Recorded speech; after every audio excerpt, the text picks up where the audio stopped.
Hello, everyone, and welcome to the Future of Space. I'm your host, Daniel Fox. Our guest today is Audrey Powers. Audrey is the Vice President, New Shepard Mission and Flight Operations at Blue Origin.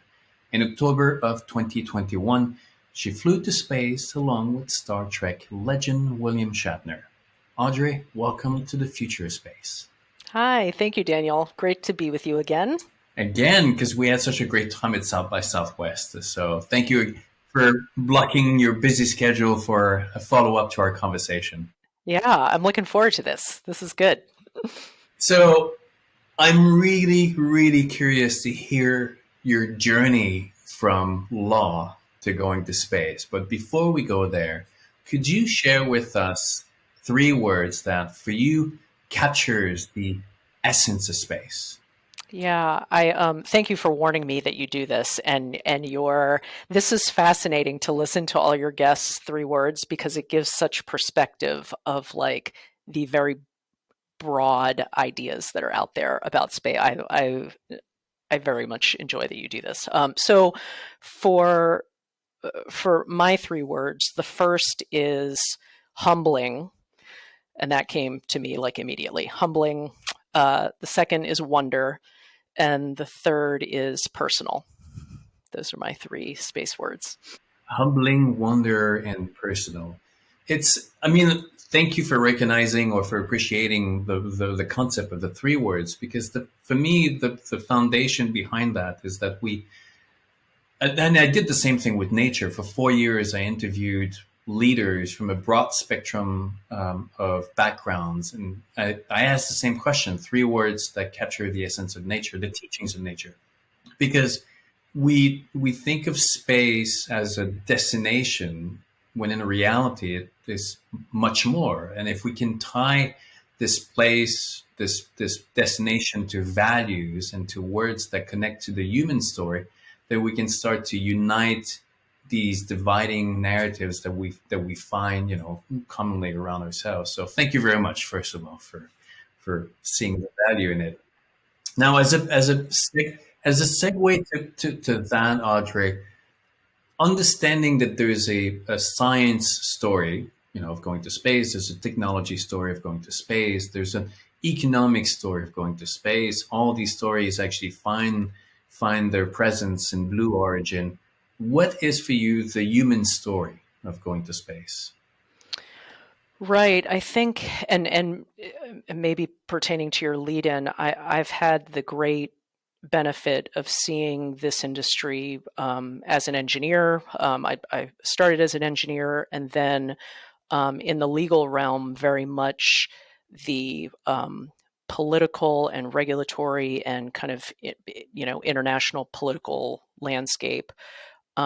And there are so many important facets of each of those, but I think for me the human story of space is exploration. I think no matter which angle you're approaching it from or which purpose you have, there is an innate need. It's not even it's definitely a desire and a love in many cases, but there is a need for humans to travel from their initial point and to explore. And I think that's related to a thirst for knowledge, a quest for understanding, and I think that is really the basis for me. And maybe I'm being idealistic in this way, but I like to, that's very pure for me when I think about human reasons for going to space. I like to think that it's based in that core value of ours that we just can't escape.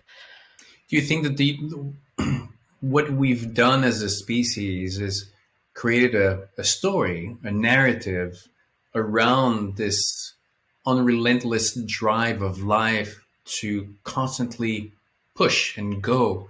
If we look at us, after 3 point something billion years, life is just continuously looking to expand, to go to new places, whatever organism it is. But it's just that the humans, first of all, have been successful at engineering this drive, but also created the story around it of why we go to these places. I Hmm. mean, how do you feel about Yeah, I think that's true. There's this when I was thinking about my three words, this idea, but I couldn't find a word that was expressive enough.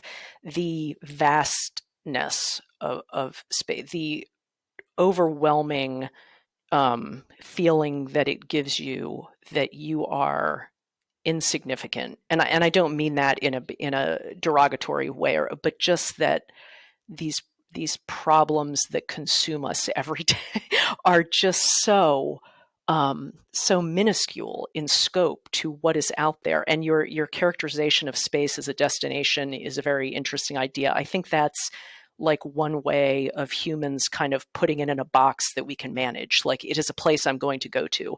And it's like, no, it is it is the entire essence that we exist in. Like, we are part and parcel of it, and we are a very, very tiny, tiny little um, piece of it. And so I think the story that has been generated by all of the different types of people that have explored space for all of their different purposes.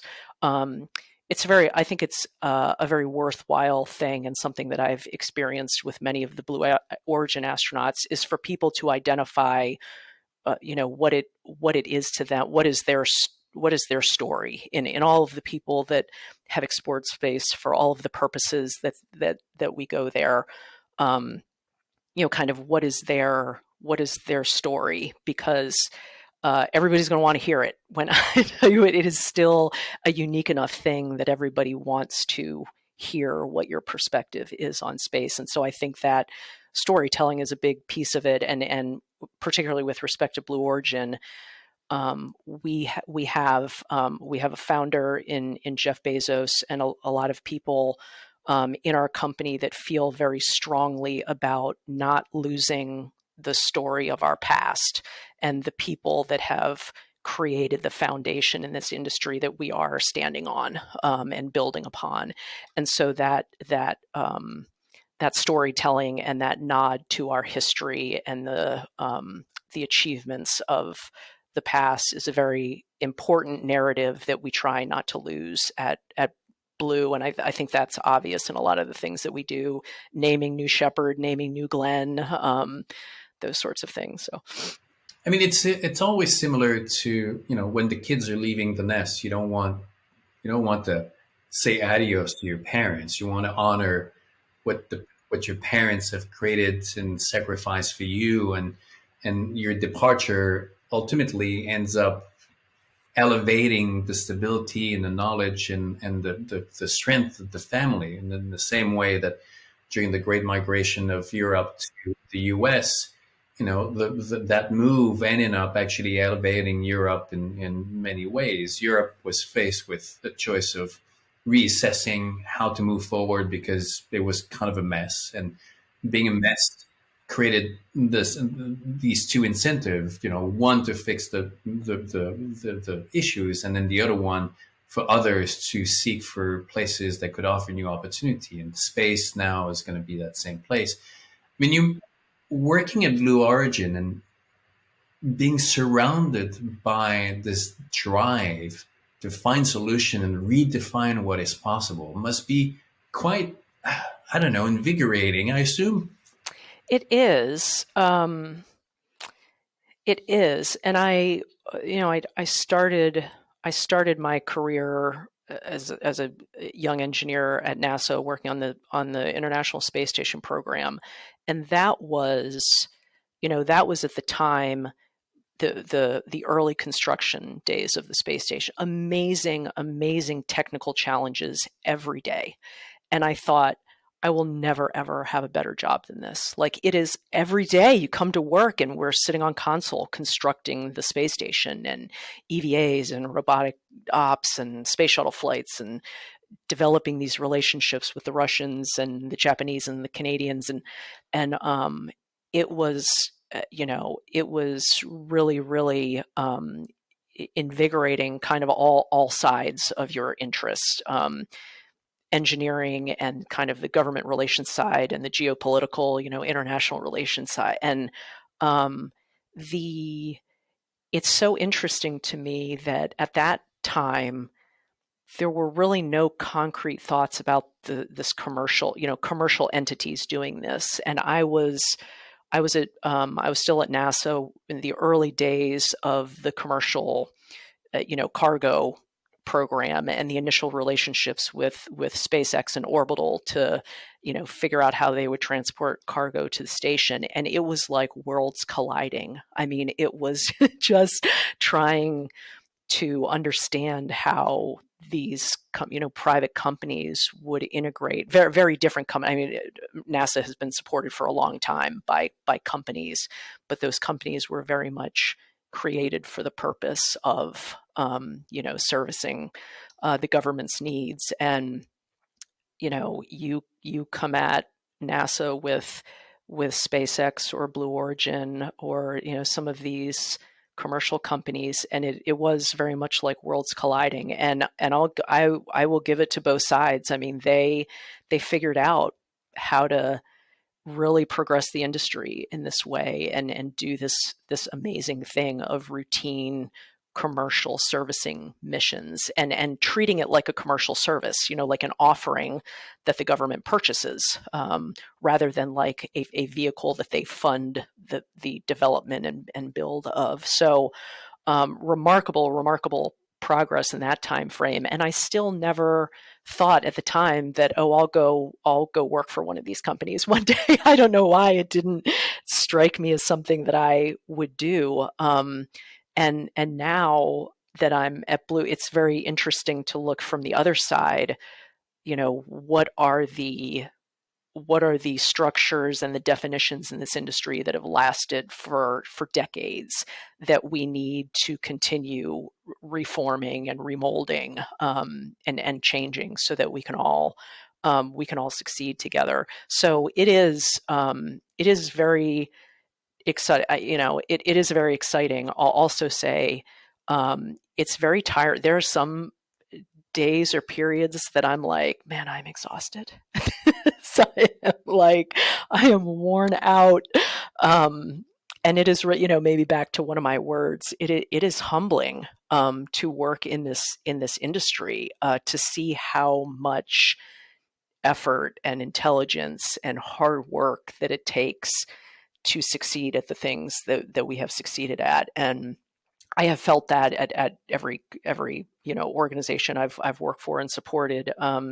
It is really as soon as you start thinking, oh, I got this, like oh, I've really nailed this techno, like space will teach you, like, nope, I'm still in charge. It is a harsh reality out there that we are just visitors in, so it is exciting. It's also exhausting sometimes. It's for me, all my wilderness expeditions, I've always called them, it's an exercise in humility because, it's easy to feel the God complex when you're in the city in a controlled environment and you are, I mean, it is something to be admired, the ingenuity of our species. But going back into the wilderness, you're reminded that despite all that, there are forces that are bigger than you, and the best that you can do is trying to navigate with it, but not against it. There's like in the worst in the worst of days, it will totally come and take everything that you took for granted, and then and it's not about fairness. It has no care whatsoever whether you're rich, whether you're poor. We just went through COVID. It was that humility. Now, Audrey, I'm really curious because you've been talking about your background as an engineer and NASA, but when you look at your LinkedIn profile, it's mostly law. In fact, I'm not even sure that NASA or engineer is there. So way back, you got to can you dig. You got to dig back there, 20 plus years. can you connect the dots? Yeah. Well, I started out as an engineer. I have an aerospace engineering degree from Purdue, and that was always my dream, to be an engineer or to work in the space industry.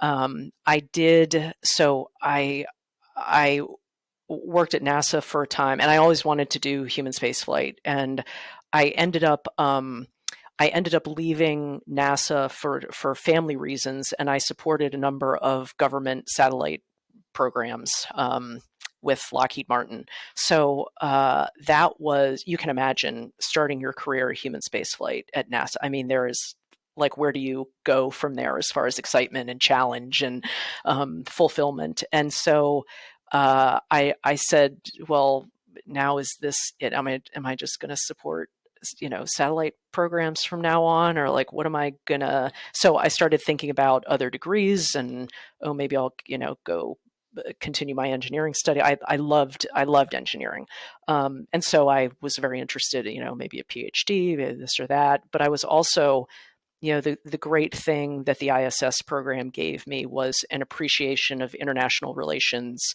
and government relations. So fascinating. Where I work very closely with the Russians on the system that I supported on station, and I really was interested in so many other things besides engineering. So international relations. My father had been a lawyer. My mother is a very talented linguist, speaks many languages. So there's been this kind of liberal arts flair in my upbringing, and I was always very interested in the law. And I thought that, if I go to law school at night, I can continue working in this industry, because certainly there are, probably, unfortunately, lawyers doing space stuff. So I didn't exactly know what, and I ended up, continuing work in the industry, first at a law firm, and then I came to Blue Origin, and doing a lot of international technology transfer, so export controls and government contracts and FAA and FCC regulatory. So I very much was kind of swimming in that government and international world in my legal work. And fascinating time to be a lawyer. I think I graduated from law school in 2012, I want to say, or 2011, and really interested, this burgeoning commercial industry starting to operate, all sorts of interesting and challenging relationships with the FAA, and how are we going to be regulated, and we're the Wild West, and what is the government going to do with us? So it was a really fascinating time to be a lawyer in this industry too. So it was 2 years ago now that my predecessor in flight operations was retiring, and a number of people knew that I had a background in space flight operations from my engineering days, and they said maybe Audrey would be interested in coming back from the from the legal side, and I could not say yes quickly enough. It is absolutely thrilling, just figuring out how to reuse rockets, and how to get 100 flights out of a booster. And it is a fascinating, challenge of engineering and materials. It's wild. So I very much enjoyed law. I have too many interests, I think, is the bottom line. This is my meandering career. Is that I'm interested in too many things, and people have been nice enough to humor my whims here. But I think that leaders need to have a certain desire for many, for a lot of interest, because you need to keep that holistic. You need to be able to surround yourself by people that are more specialized than you, because your goal is always to be more holistic and see the pitfalls before they arrive. And that's a conversation that we had in at South by Southwest, where these, either as Jeff Bezos or Steve Jobs was similar, these individuals, rare individuals who have a capacity to see a vision, but need to surround themselves with pragmatic, realistic individuals that can actually execute. And often the difference between successful visionaries and unsuccessful visionaries is not their ideas, really is because one was lucky enough to find these people around them, and then the other was not, was not successful. You are good at transforming, taking these visions that seems to be impossible to achieve, and really breaking them down, not only through the process of law, but also the engineering aspect. That's what you do, Mm-hmm. right?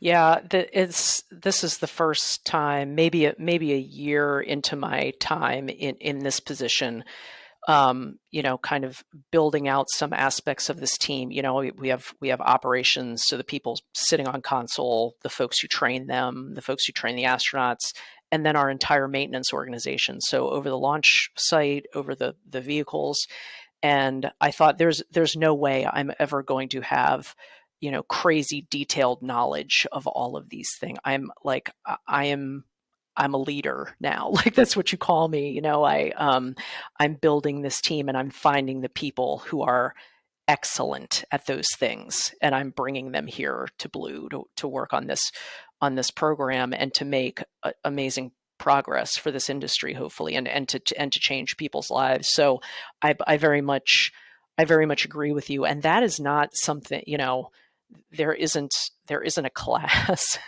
there isn't a course that I took somewhere, that is how do you maintain the right level of visionary and inspiration and pragmatism and being able to select people proper. It's kind of this combination of all sorts of experience and classes and mentors and leaders that I've worked with and kind of watching them and what worked for them and what didn't work for them, those sorts of things. So I think you're exactly right. And I don't know. I think I still feel very strongly that though the folks on my team, like they're the ones making this happen. They really are. We've got the visionary. We've got Jeff to look at and to listen to. But this is the folks on my team are the ones making this happen every day. I'm just kind of like occasionally steering the ship, maybe a little bit. This is kind of how I feel about myself in this moment. I mean, this is like, having music and going to the symphony. You have the chef who's kind of, ultimately, the chef is not playing the music. All the musicians are the one with the instruments, but the chef in front is the one kind of directing and making sure that everybody comes in unison. And then you have the founder who, like, funds the symphony. And I've always said that the purpose of Jeff in the equation is not, Jeff's goal is not to be the storyteller. Like, Jeff is great at what he does, where he does it. Jeff's goal, purpose in the equation is to create opportunities for storytellers or for others to do what they do, because he's the opportunity creator. He's the one who has, the will and the vision and the finances to make those things happen. So I think it's fascinating. Now, I do want to ask you, because there's there's an event that happened, and now there's progress forward. There was I would call it a successful mishap that happened with the last rocket, where everything worked according in the eventuality that this case would happen. Everything worked the way it was supposed to work. Now, I understand that Blue Origin is ready to move forward. Where are we in this in relation to the next launch and the lesson learned from what happened? Right. Where well, and I guess thank you for acknowledging all of those things. I love the idea of celebrating the right kind of failures, because that like if we focused on this more with our children, like how much richer would we be for it? That the things that you can learn and celebrating what you learn. I really like the idea of that, and we are we've made significant progress in identifying the root causes of the booster that we lost. We were able to completely exonerate anything on the capsule side having anything to do with losing the booster, and so that that is a great success for us. The unplanned proving of that safety architecture was very very pride inducing. And so we are now having identified all of the root causes, which took an enormous team, a technical team here at Blue Origin, and also some external non-advocate reviewers kind of watching what we were doing and asking hard questions. We're now in the hard work of implementing corrective actions. And there was, we certainly started on that as we identified the causes and went along. We started working on those. But that is, that's no small feat, making sure that we implement those correctly, not just on New Shepard, but also do they reach any other areas of our organization? And so we're being very thorough in that regard and making sure that the right people in the other areas of Blue have the insight that they need for what we've all of the findings that we've made. So that is hard work and it takes a lot of effort. So we are confident that we'll fly this year. Our next flight is going to be a payload flight. So the flight that had the issue was a payload flight. And NASA Flight Opportunities primarily was our primary customers, came through Flight Opportunities, and we'll fly those customers again on the next flight. So we're over a big hump in the kind of determining the root causes and the contributing causes and figuring out what actions we have to implement. So so it's been a big deal to get this far, and I'm very proud of all the work we've done to get here. But still a bit to go, but we're confident we'll fly this year. So excited for that. That's what I'm supposed to be doing here is launching rockets. Well, absolutely excited. And again, congratulations, because I think that we take for granted in today, there's still some issues with cars today. We still some issues with planes and ways, and we're happy when we there's a car accident that the bags deployed timely and rightly, and the only way that you can assure those is actually by going through these trials and errors. And obviously, when you have a rocket, it's a little bit more dramatic. But the fact that through this unfortunate incident, the safety measures and the way that it was supposed to happened the way that, according to plan, that is itself a success. So congratulations on that. And I'm looking forward to the next flight. Yeah, so am I. So am I, for sure. Now, Audrey, I do want to hear you about your experience of going to space. You and I mean, you've spent a lot of time with William Shatner. We know his experience about how it reconnected him with this drive and this passion to protect and to care for the planet. I was talking to Chris Bushhausen, and Chris was telling me how it was not the opposite, but for him, there was almost a pull that you want to go in the opposite direction. You want to go to space. There was this desire that just to go out the window and just keep going. What was it for you? What was the experience, the launch, the force, the looking out the window, everything, and then coming back? Yeah, this is it's been very interesting for me to listen to the perspectives of people like Bill and Chris and Glenn before we lost him. That I supported I have been at Blue going on 10 years. So I have supported New Shepard the entire time that I've been here. So I know a lot about this program and this vehicle and this experience. And even with all of that knowledge, all of the things that I was expecting and that I knew would happen, and then it was still so um, new and unexpected in so many ways. And there were so many things that happened that I said, oh, this is what we meant when we did this, and really, really an overwhelming sensory experience. I mean, every one of your senses just overloaded.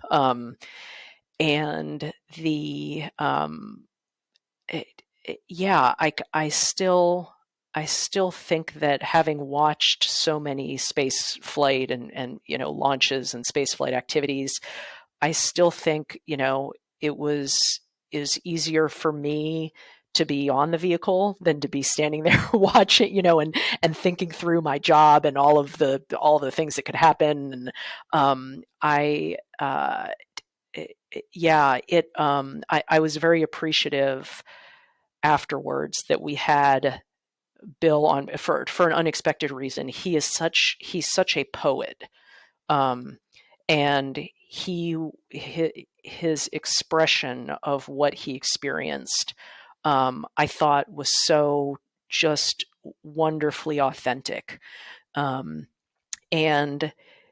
it is still really difficult for me to explain the colors that I saw and to make that real for people when I talk to them. And they're the in a nutshell, the experience itself was so exhilarating and exciting. I mean, a vertical launch is just the engine, sitting on the pad and the engine firing, and you sit there for a good 7 or 8 seconds before the bolts blow and you take off. And it's like, I mean, I know that you sit there for a while, but it's like when you're sitting there for a while and the entire capsule is glowing orange and the flames are coming out from beneath you, you're like, yep, I'm on fire. Like any time now we can go.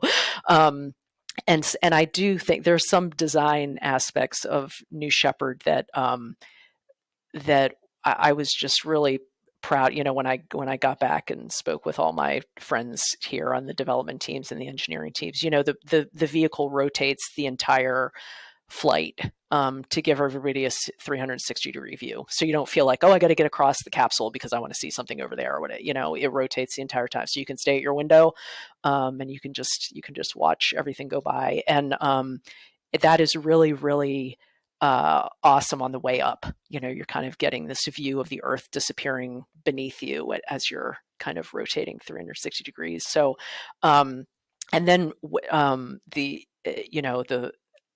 zero G portion of it is real. I thought, oh, is this gonna go by quickly? And obviously, I'm a person who would love to be up there for a very long time, but it was. I was surprised at how. And this was, advice that we certainly got from the folks who flew before us, like, be really, really present. Do you something that Mark Bezos said to me, who flew on our first flight, do you meditate? Because being like an ability to be present and really, really recognize those moments, you're going to want that. And he was exactly right. So the fun of zero G, we certainly experienced that. Superman across the cabin and somersaults and standing on your head and all of those things. But there is just, we were all four of us were very, very well aligned that we want to look out the window. We don't want to, throw Skittles to each other or water droplets or anything like this. Like, we want to look out the window. So are we all good with that? Yeah. Okay. We're all good with that. And, it's like nothing else. And the colors are so vibrant. That was another word I've thought of when you told me your prompt, that it's as if someone removes a filter. Even on the clearest night, looking up at the black sky and the stars, it is so much more clear and vivid than that. And it's almost like the blackness of space. It's almost like it had a texture, you know, and it contrasted with the white clouds below us and the blue line of the atmosphere. The colors are something I hope I never ever forget, because they were just so unexpectedly vivid. So I was very happy to kind of hear how overwhelmed Bill was, but still able to get out some, what I thought were very authentic words about what we experienced. So that is, and reentry, like there is no relief like hearing those mortars fire on the parachutes. Like there is, you are coming in hot, and there is like, and I know, like, I know what altitude the drogues fire, and I'm like, yep, it still seems like a long time.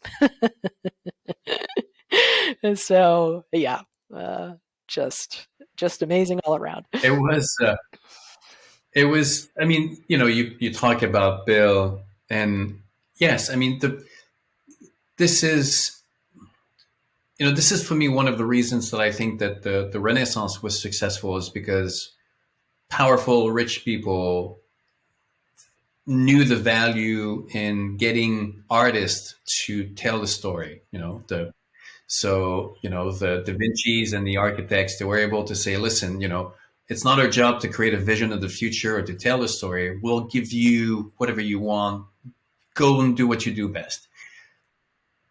Bill is someone who was primed all his life to translate the emotions of a moment and really find the ways. And he's a stand-up comedian. He's able to really kind of own and zone in into that emotion. And you can see, I would always remember, he's out of the capsule and he's trying to process, and Jeff is like killing his buzz, and he's like, Jeff, you're like, no, let me be in that moment. And you see how Bill took that and take it to what he's doing right now. And the other moment, I think it was the flight after you, the other engineer, from Blue Oh, Origin, Gary, yeah, Gary, our architect, and yeah, yes, and Gary comes back, and it's the total opposite, right? His mind cannot process what he experienced, and you can see the breakdown of his rationale going, I don't know what just happened. And to know Gary, it was so wonderfully fulfilling to see him that way.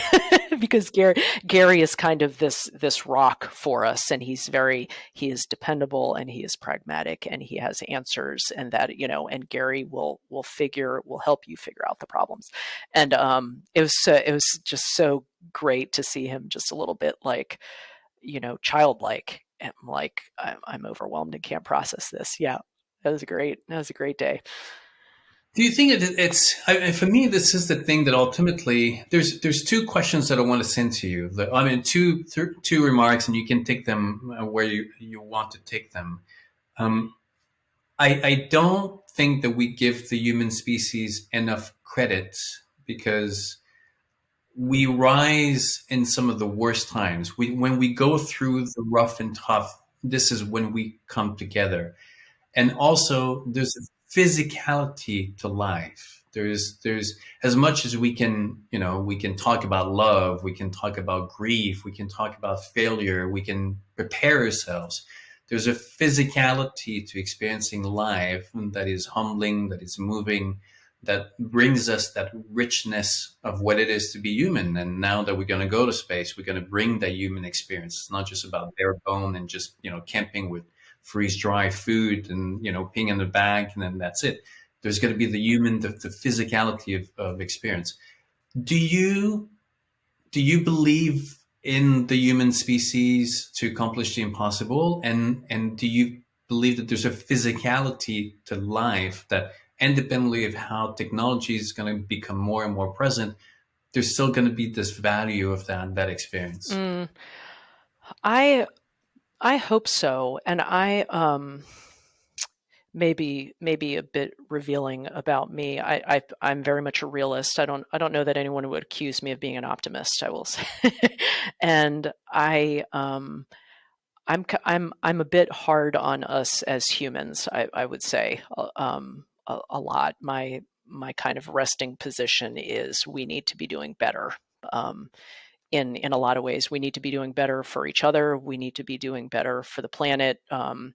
And that frustrates me a great deal. So I have very high standards for humanity, and I think we're not meeting them in a lot of ways. With that said, I completely agree with you that there have been moments that we have shined, and we have really come through and persevered and prevailed, at times when maybe I would have predicted us to do worse. um, that said, I think one something that I am so thankful I get to be a part of at Blue is we are using New Shepard to open up space to more types of people. And that is such an important part of what we do. And I knew this about us before I flew, that we want to fly artists, and we want to fly musicians and poets, and we want to fly people with different abilities, with different physical abilities and different mental abilities, and folks that space has been closed off to them, traditionally, and we are looking to make real progress in those areas. And I think that just makes all of us across the board better. And I'm very much a person that my entire life, I would love to go train for years and go live on the space station for 6 months, and that sort of thing is very appealing to me. I knew tons of people who, but nope, no interest. I do not want to do anything like that. Not in, but those same people looked at what I did on New Shepard, and they said, I would do that in a second. If I could go train for a few days and go get a taste of space, go get an introduction to it, and see what this is that is making people, lose their minds and their emotions. And I would do that in a second. And that is a real shift, at least in the circles that I have experience with in my life. Um, that is a real shift in people who are interested in this and see the impact that it can have on humans as individuals, and then kind of broader, across humanity, as we start sending all of these interesting souls with different experiences out there into the world. So I really do. This is one area where I am optimistic, and I do. Also, like I think I'm approaching this with a healthy dose of realism. It's going to take a lot to fly a lot of people, and that's what we're here for. And I feel like we're going about it in the right way. Partnering with people like Space for Humanity, and getting folks who could never afford this, at the expense that it exists right now, and we're figuring out ways to fly them. And I'm really proud, to be part of that, and I think we're going to improve some stuff, I hope. That's something to be proud. That's for sure. I mean, you look at Kat now, who's blossoming into this person, and just spreading into, and showing to the world that even people who never thought that it would be possible for them, there are opportunities. And you were talking, and I was kind of imagining, even back in the days of the age of exploration, where originally these sailing ships would leave and then go and explore, and at the beginning the crew was really mainly oriented towards whoever could actually participate and make sure that the boat doesn't crash, until you have, at one point, you have someone like Charles Darwin, whose sole purpose is to go and tell the story of these places where they go. And Charles Darwin leads to this turning point into the knowledge of our evolution. And William Shatner, having this person at that time in his life, someone who's connected to a role that he's played all his life, he's primed to take in everything in and really find the words. Now, before we end with the question I always end, I do want to ask you, within Blue Origin and the training that you just said that you're doing before you go up, do you is Blue Origin looking into giving a little bit of context for anyone who's going to go up in space and say, listen, this are these kind of emotions. Let us give you a framework so that you can kind of understand a little bit the overview effect and so forth. Mm. So, yeah, during our training, part of our training it is very tactical. You know, this is ingress, this is egress, this is emergency things, uh, all of that. We also give the crew an opportunity to plan what you want to do during your 4 or so minutes of zero gravity. And now that we have the examples of a number of crews, we can share with them, you know, this is what others have chosen to do. We have video of those flights that we can show people. I mean, some people have been almost as emotional as Bill when they unstrap. You know, when they unstrap and float for the first time, there are tears running down their face. And so it is, you know, we have these data points now in the emotional response of our astronauts, which is a really fun and very interesting thing to share with our upcoming astronauts in training. And so you know, maybe you want to go up there and do gymnastics. Maybe you want to throw ping pong balls around, you know, and that's fine. This is your time. This is your time. So plan. And, you know, maybe it will be unexpected. Maybe you won't. There, you know, some people have gone up there and thought, I was going to do all of these things and I just couldn't take my eyes off the window. Like I couldn't, and that was all.